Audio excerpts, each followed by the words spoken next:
The United States of America is a peculiar land to exist in human history. A country who cares to uphold law and order in every other land than their own. The United States never fails to turn its back when it comes to pointing fingers, interfering, and lecturing different countries on human rights, privacy rights, democracy, and other issues, even if these matters go entirely internal to those nations. But rarely does the United States turn its eye upon maintaining the same noble virtues and principles in its own land. At the present moment, the United States is sitting on the month of transition, where the Donald Trump administration is taking over the baton of governance from Joe Biden administration. The month is not only seeing transition of dispensations, but also the big pardon game being played by both the past and future governments. The pardon game by two offices has turned the lights of hypocrisy upon the United States. The Capitol Hill violence that took place on the 6th of January 2021 has been at the center of this pardon game. The Capitol Hill violence involved the mob of alleged supporters of then President Donald Trump storming the US Capitol in an attempt to overturn the certification of Joe Biden's election victory. The insurrection disrupted Congress, led to the deaths of several individuals, and caused extensive damage. The developments at the latest involving Capitol Hill violence has touched the epitome of hypocrisy by the United States of America. The current president of US, Donald Trump, upon taking office, pardoned over 1,500 rioters tied to the Jan 6, 2021 Capitol attack, including Proud Boys leader Enrique Tarrio. The pardons covered those convicted of violent offenses such as assaulting law enforcement.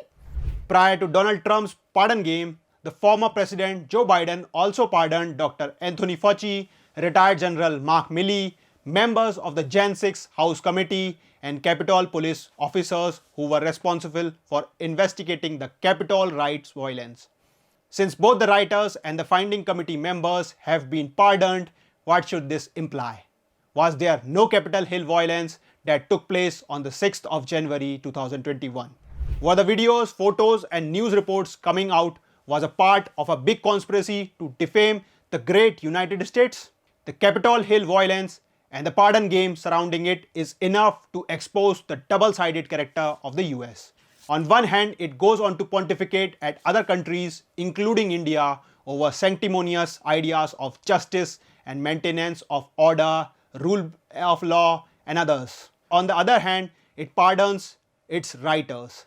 It must also be noted that the former President Joe Biden a few days back pardoned his own son along with a total of 5 members of his family during his last minute in the office.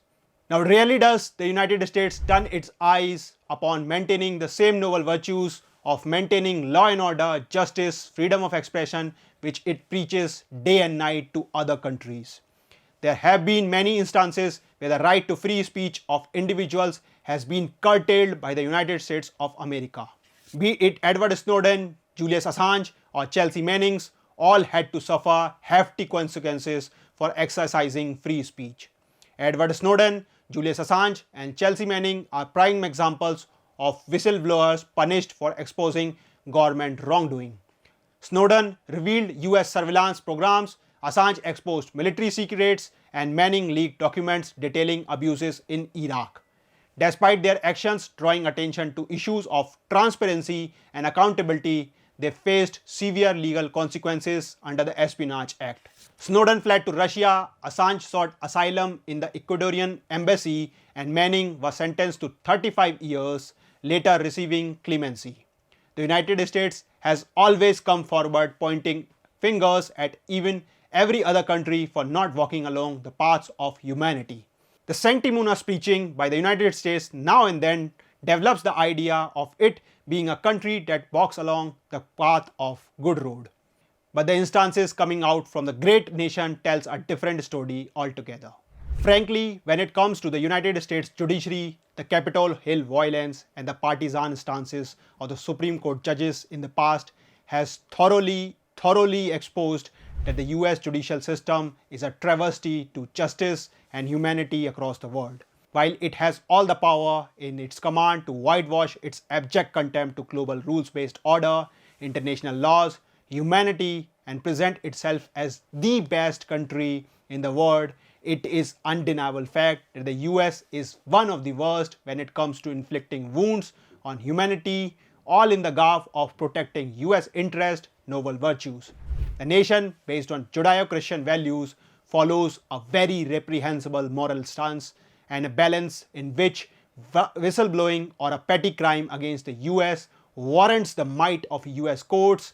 However, the grave and heinous crimes like terrorism, gang rape, flash trade on its private islands, pedophilia crimes by Hunter Biden is too inane that deserves forgiveness, clemency, pardon.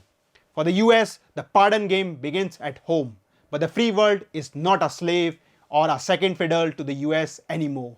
While the majority will overlook the grave crimes of the US, its abject contempt to noble virtues, for wasted agenda, political expediency, it was our duty to keep showing the mirror to the United States and we will continue to do it all along. Thanks for tuning in.